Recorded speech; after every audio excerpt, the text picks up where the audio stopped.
सर्वप्रथम जागतिक कामगार दिनाच्या सर्वांना अत्यंत मनापासून हार्दिक शुभेच्छा। त्याचबरोबर आज महाराष्ट्र दिनी आहे आणि त्यामुळे महाराष्ट्र दिनाच्याही सर्वांना हार्दिक शुभेच्छा। हा जागतिक कामगार दिन 1886 पासून अमेरिकेमध्ये साजरा करण्यास सुरुवात झाली। कामगारांवरती होणारे अन्याय आणि त्याचा विरोध करण्यासाठी अशा प्रकारचा दिन साजरा केला जाऊ लागला आणि त्यानंतर मग जागतिक कामगार संघटना आणि संयुक्त राष्ट्र संघाने याचा स्वीकार केला। आज आपण कामगार, कोरोनाचे संकट आणि त्यातून निर्माण झालेले प्रश्न आणि ते सोडवण्यासाठीच्या उपाययोजना या अनुषंगानं विवेचन विश्लेषण करण्याचा प्रयत्न आवश्यक आहे। भारतामध्ये सुद्धा 1923 पासून हा जागतिक कामगार दिन साजरा केला जातोय। या 2020च्या जागतिक कामगार दिनाची जी मुख्य थीम आहे ती चाइल्ड लेबर बॅन, म्हणजे जो बाल कामगार आहे तो बाल कामगार बंदी किंवा नियंत्रण असा तो आहे। आणि त्यामुळं कोरोनाचे संकट आणि बाल कामगार किंवा कामगार यांचा अत्यंत जवळचा संबंध असल्यामुळे त्या अनुषंगानं आपल्याला मांडणी आणि विवेचन करणे अत्यंत आवश्यक आहे। पहिल्यांदा आपल्याला माहित आहे की कोरोनाचे हे संकट चीनमध्ये सुरू झाले आणि सगळ्या प्रगत आणि अप्रगत देशांमध्ये ते पसरले आणि त्याचं नियंत्रण करण्यासाठी, कारण आज त्याच्यावरती असं हमखास अशा प्रकारचं औषध किंवा लस नसल्यामुळे प्रामुख्याने टाळेबंदी, संचारबंदी, भौतिक अंतर या साधनांचा प्रामुख्यानं वापर केला गेला। आपल्या देशामध्ये 2 टप्प्यांमध्ये ही टाळेबंदी लागू करण्यात आली आणि आता 3 मेला या दुसऱ्या टप्प्यातली टाळेबंदी ही संपते। पुढं एकदम ती उठण्याची शक्यता नाही, मात्र काही भागांमध्ये ती शिथिल होण्याची शक्यता दिसून येते। या टाळेबंदीचा सर्वात महत्वाचा जो प्रतिकूल परिणाम झाला तो प्रतिकूल परिणाम भारताच्या वृद्धीवरती, विकासावरती झाला। आणि भारताचा जो विकास आहे तो भारताचा विकास फार मोठ्या प्रमाणावरती कमी होण्यामध्ये त्याची मदत झाली असं आपल्याला लक्षात येतं। अगदी लेटेस्ट आपण जर विचार करण्याचा प्रयत्न करू लागलो तर क्रायसिल CRISIL नावाची एक रेटिंग एजन्सी आहे आणि त्या रेटिंग एजन्सीनं असं सांगितलं की 2020-21 या कालावधीमध्ये स्थूल देशांतर्गत उत्पादन वाढीचा दर हा फक्त 1.8% राहणार आहे आणि त्यामुळं भारताचं होणारं जे आर्थिक नुकसान आहे किंवा लॉस ऑफ GDP आहे तो 4% असेल, म्हणजे 9 लाख कोटी रुपयांचा असेल। आणि ते नुकसान पुढच्या भविष्य कालावधीमध्ये भरून काढण्यासाठी 2022-23 पासून प्रतिवर्षाला 8.5% GDPचा वृद्धी दर हा राखणं, मेंटेन करणं आवश्यक आहे असं आपल्याला दिसतं।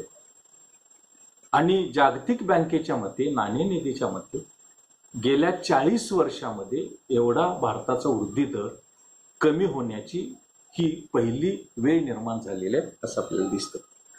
आता हा वृद्धी दर सांगण्याचं कारण असं की वृद्धी आणि रोजगार निर्मिती यांचा अत्यंत जवळचा संबंध असतो आणि त्यामुळं त्या अनुषंगानं जर तुमची वृद्धी घटली, औद्योगिक क्षेत्राचा विकास घटला, तुमचा शेती क्षेत्राचा विकास थांबला, सेवा क्षेत्राचा विकास झाला, तर त्याचा अनुषंगिक परिणाम हा रोजगार निर्मितीवर होतो आणि त्यामुळं नैसर्गिकरित्या त्याचा परिणाम हा कामगारावरती, हा मानवी संसाधनावरती होतो.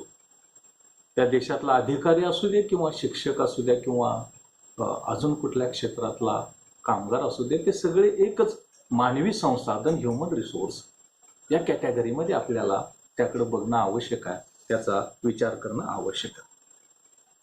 या वेळेला आपल्याला एक संदर्भ देणं आवश्यक आहे.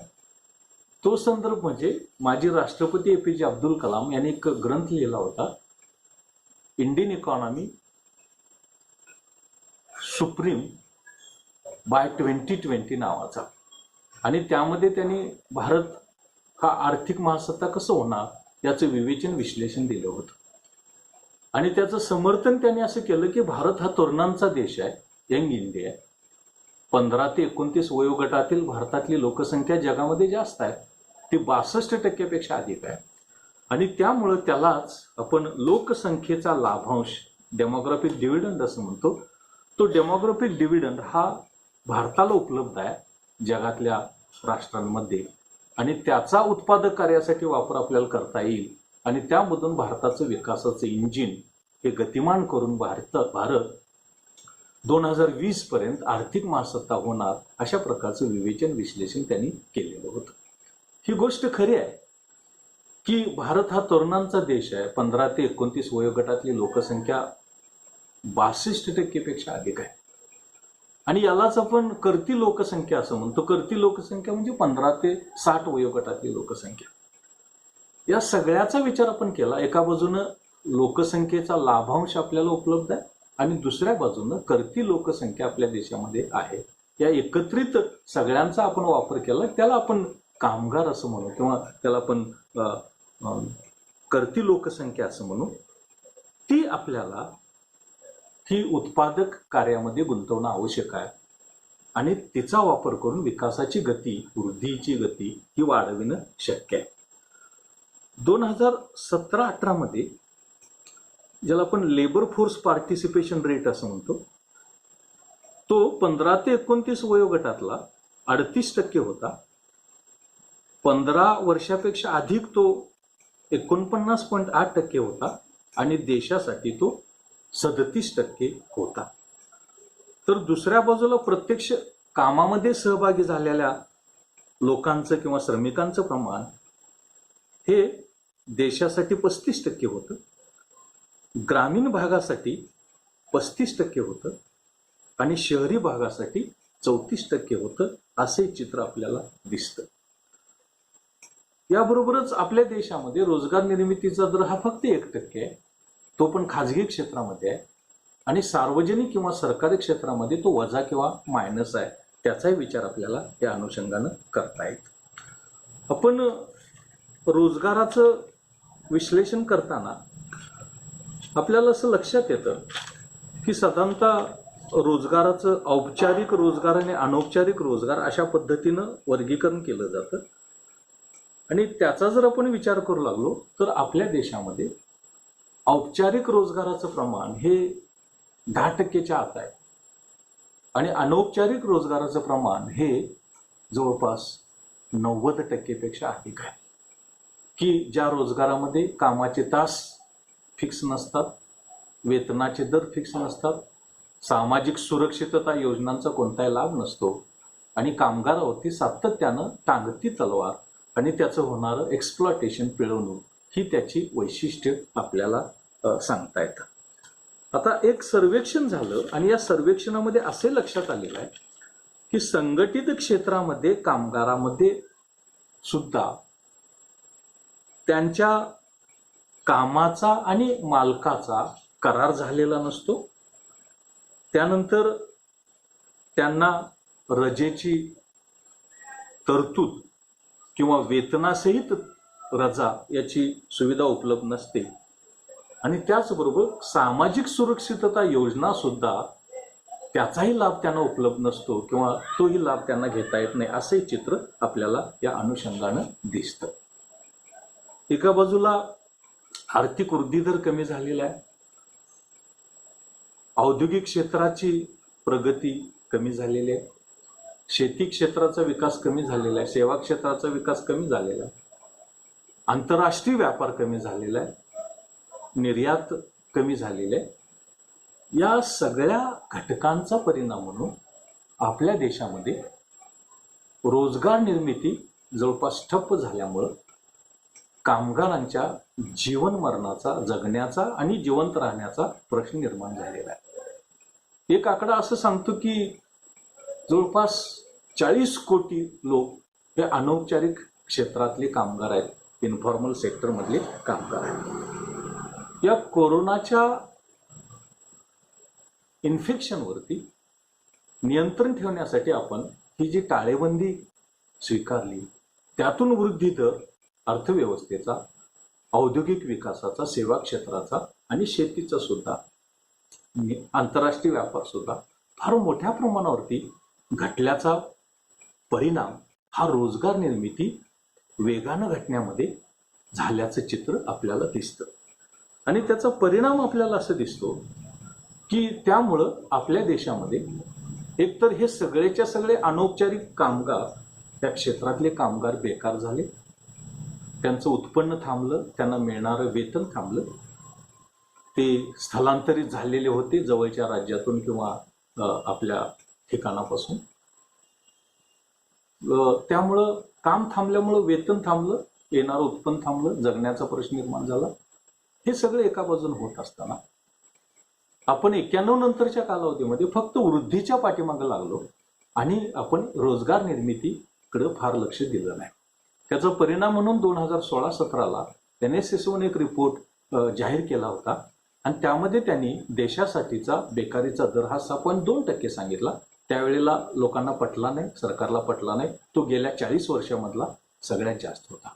2009 मध्ये पुन्हा NSSOनं सांगितलं की देशासाठीचा बेकारीचा दर हा 9% आहे. आणि त्यामुळं तरुणांना जर आपण हा बेकारीचा दर बघितला 2009 मध्ये आणि 2006 मध्ये, तर तो 25%च्या जास्त आहे. तो स्त्रियांमध्ये, पुरुषांमध्ये, ग्रामीण भागामध्ये आणि शहरी भागामध्ये.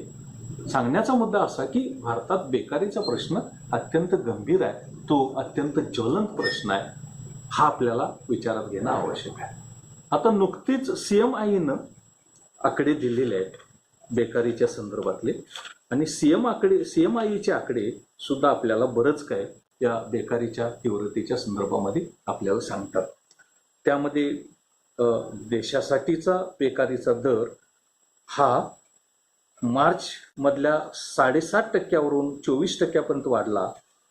शहरी भागामध्ये तो 7%वरून 9%वरून 31%पर्यंत वाढला आणि ग्रामीण भागामध्ये 60%वरून 21%पर्यंत वाढला. अशा प्रकारची आकडेवारी ही आपल्याला दिसते. या सगळ्या पार्श्वभूमीवरती आपल्याला हा जो असंघटित क्षेत्रातला कामगार आहे तो बेकार झाल्यामुळं सगळ्या जगामध्ये आणि भारतामध्ये सुद्धा गरिबीचं प्रमाण वाढलं आणि जवळपास 50 कोटीनं गरिबांची संख्या वाढली. आणि ती 50 कोटी गरिबांची संख्या जी वाढली त्यांचं पुनर्वसन करण्यासाठी आपल्याला जवळपास सगळ्या जगासाठी $2.5 ट्रिलियन एवढ्या आर्थिक पॅकेजची गरज आहे. अशा प्रकारचं भाकीत ऑक्सफॅमनं हे केलेलं आहे. याबरोबरच आपण Mahatma Gandhi national rural employment guarantee प्रोग्रामच्या माध्यमातून आपण काही रोजगार निर्मिती करण्याचा प्रयत्न करतो. पण आकडे असे सांगतात की 2020 मध्ये सगळ्यात कमी कुटुंबांना या Mahatma Gandhi national rural employment guarantee प्रोग्रामचा फायदा झाला आणि कमीत कमी मॅन डेज एवढाच रोजगार यातून निर्माण झाला. या सगळ्या पार्श्वभूमीवरती आपल्याला एकतर सामाजिक सुरक्षितता या अनौपचारिक कामगारांना नाही की ज्यांचं प्रमाण 90%, आणि बाल कामगाराचा सुद्धा प्रश्न आहे. आणि त्याचबरोबर हा फॉर्मल औपचारिक क्षेत्रातला जो कामगार आहे त्याचाही प्रश्न आहे. या पार्श्वभूमीवरती आपल्याला रोजगार निर्मितीकडं, बेकारीच्या प्रश्नाकडं आणि कामगार कल्याणाकडं अत्यंत गांभीर्यानं लक्ष देण्याची गरज आहे असं मला वाटतं. आणि म्हणून भविष्य कालावधीमध्ये तसलं कोणतं धोरण असायला पाहिजे कामगार कल्याणासाठी, रोजगार निर्मितीसाठी, आणि त्याचबरोबर आपल्याला हा जो बाल कामगार आहे त्या बाल कामगाराचा ही जी प्रथा आहे ती प्रथा नष्ट करण्यासाठी सगळ्यात महत्त्वाचा उपाय म्हणजे आपल्याला आर्थिक वृद्धीचा विचार करताना रोजगार निर्मितीचा अग्रक्रमानं विचार करायला पाहिजे. वृद्धी आणि रोजगार यामधला सहसंबंध पहिल्यामध्ये विचारात घेऊन तो साध्य करण्यासाठीचा प्रयत्न करणं आवश्यक आहे. खाजगीकरणाच्या माध्यमातून जो औपचारिक रोजगाराचं अनौपचारिकरण होत चाललेलं आहे त्यावरती आपण नियंत्रण ठेवणं आवश्यक आहे आणि ती काळाची अत्यंत निकड आहे, अत्यंत महत्त्वाची गरज आहे असं आपल्याला म्हणता येईल. दुसरा महत्त्वाचा उपाय असा की अनौपचारिक क्षेत्रामधले जे कामगार आहेत त्यांना सामाजिक सुरक्षितता द्यायलाच पाहिजे. सामाजिक सुरक्षिततेचे लाभ हे देणं आवश्यक आहे. ते जसे औपचारिक क्षेत्रामधल्याला दिलं जातं तसं अनौपचारिक क्षेत्राला पण दिलं जातं, द्यायला पाहिजे. कारण माणूस एकच आहे, फक्त तो काम करतो म्हणून त्यामध्ये फरक करणं, डिस्क्रिमिनेशन करणं चुकीचं आहे असं एक चित्र आपल्याला दिसतं. सरकारचं खाजगी क्षेत्रावरती नियंत्रण असायला पाहिजे. तिथं सुद्धा रोजगार निर्मितीचा आग्रह सरकारनं धरायला पाहिजे. आणि सगळ्यात महत्त्वाची गोष्ट अशी की अनौपचारिक कामगाराचं संरक्षण करण्याचा प्रयत्न आणि सामाजिक सुरक्षितता योजना लागू करण्याचा प्रयत्न करायला पाहिजे. याही दृष्टीनं विचार करणं आवश्यक आहे. आणि सगळ्यात महत्त्वाची गोष्ट म्हणजे सरकारचा सामाजिक क्षेत्रावरचा खर्च केंद्र आणि राज्यांचा आणि प्रामुख्यानं सामाजिक सुरक्षितता, रोजगार निर्मिती, रोजगार भत्ता आणि सामाजिक सुरक्षितता उपक्रम यावरती मोठ्या प्रमाणावरती खर्च करणं आवश्यक आहे.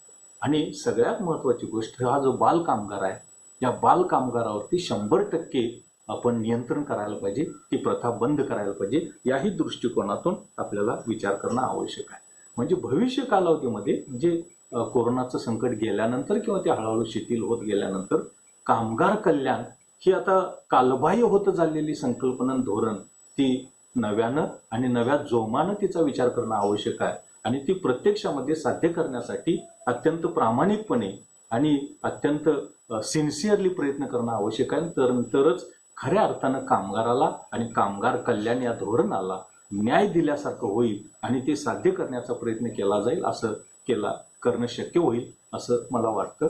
आणि त्यामुळं भविष्य कालावधीमध्ये वृद्धीबरोबर रोजगार निर्मिती, खाजगीकरण नियंत्रित करणं, सामाजिक सुरक्षिततेवरचा सरकारचा खर्च वाढवणं, अनौपचारिक कामगाराला अधिकाधिक सुरक्षा कवच देणं औपचारिक कामगाराप्रमाणेच, आणि त्याबरोबरच मिनिमम युनिव्हर्सल इन्कम, किमान आवश्यक उत्पन्न, हे किमान आवश्यक उत्पन्न मिळवून देण्यासाठीचा प्रयत्न हा करायला पाहिजे. कारण बेकारीचा प्रश्न आहे, काम करण्यास तयार असणाऱ्या लोकांचं प्रमाण जास्त आहे पण तेवढी रोजगार निर्मिती होत नाही. आणि जे काम करती लोकसंख्या आहे आणि ज्यांचे काम करण्याची इच्छा आहे, त्यांच्याकडे कुवत आहे, त्यांना किमान वैश्विक इन्कम उत्पन्न, मिनिमम युनिव्हर्सल इन्कम हे देणं आवश्यक आहे.